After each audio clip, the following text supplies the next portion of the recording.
Merci pour la question. Je réponds au nom de Senaina Tossou. Je suis coordinateur des financements institutionnels à Oxfam et j'ai postulé à cette compétition de Grand Challenge et notre projet a été sélectionné.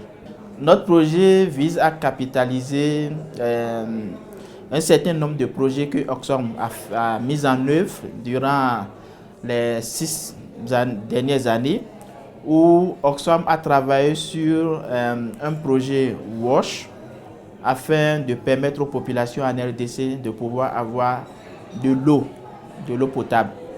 Et ce projet a été financé par DFID, mais nous avons remarqué lors de l'évaluation de ce projet qu'il y a un certain nombre de points d'eau que le projet précédent a financé, mais qui sont mal gérés.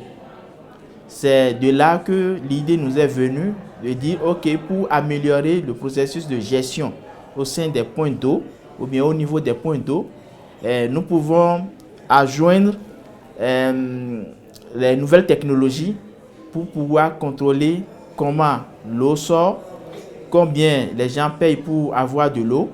Et cela permet également à réduire le temps que les femmes et les jeunes filles passent devant les points d'eau en se levant très tôt le matin et en rentrant très tard et sont exposés à de multiples violences.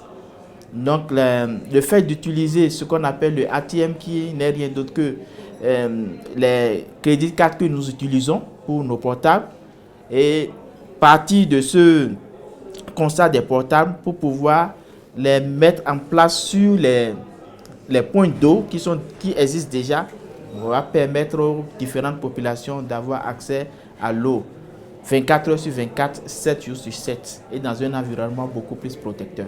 Nous avons répondu à cet appel à proposition de Grand Challenge parce que nous nous sommes dit, si nous laissons nos points d'eau que nous avons aménagés tels qu'ils sont actuellement, cela va remettre en cause tout l'effort que nous avons fourni pendant les 6 années passées. Donc c'est cela qui nous a amené à réellement postuler à cet appel à proposition. Maintenant, si on ne le fait pas, si on n'avait pas par exemple cette opportunité, cela veut dire que pratiquement 42 millions de Congolais et de Congolaises n'auront pas de l'eau potable. Et cette opportunité, même si elle est un fonds de démarrage qui pourra nous permettre de mettre à l'échelle, cela permettra aux populations d'avoir déjà, au niveau des points d'eau qui existent, au moins une dizaine qui fonctionnent déjà avec cette technologie que nous voulons mettre en place. En termes de force, en termes de force, au niveau de notre proposition, nous pouvons mentionner le fait que la proposition part déjà d'un modèle qui existe. Nous ne voulons pas réinventer la roue. Ce modèle existe, a été mis en œuvre au Kenya par Oxfam. Maintenant, c'est comment l'adapter ou bien le contextualiser dans un environnement comme celui de la RDC, qui est un environnement assez fragile. Et l'adapter, contextualiser suivant le milieu urbain. L'impact que ce nouveau projet aura sur les bénéficiaires est énorme. Je viens de dire qu'il y a 42 millions de Congolaises et de Congolais qui n'ont pas accès à l'eau dans le milieu urbain.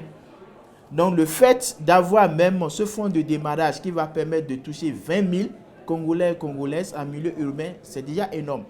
Et le fait d'avoir aussi la possibilité de mettre à l'échelle, si nous réussissons la première phase, et toucher près de 25 millions, cela c'est énorme. Et en regardant tout autour de la RDC, il y a l'Ouganda, il y a le Rwanda. Un effet de neige, de boule de neige peut se constituer à partir de la réussite de ce projet en RDC. Nous avons aussi le Soudan où le pays est aussi fragile, présente les mêmes caractéristiques que la RDC. Donc un impact en RDC fera boule de neige dans beaucoup d'autres pays de l'Afrique, que ce soit de l'Afrique centrale, de l'Afrique de l'Est ou bien de l'Afrique australe.